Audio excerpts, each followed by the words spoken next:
opportunity? Kasi ilang beses mo rin na mention yung mga passion. Nasasanay ka na ba? Ever since, wala.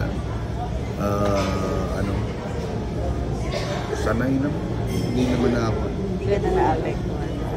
Merong siyempre merong mga para sa'yo below the belt na parang hindi mo na, dito na naman tayo. Tapos siyempre, bigla mong maalala, ay, 4 yung trabaho ko today. Dead. Busy ako. Ironic nga sa'yo, kasi ibang binabas siya, affect ang career. Ikaw parang lalong umuusbong. Katulad ng sinabi ko, tingin ko, or maswerte ako sa GMA, sa tape.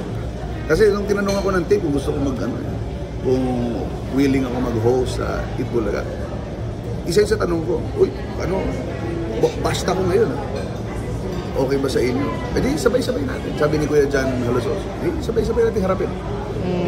Mababash ka rin naman dito, might as well, dire-diretso na.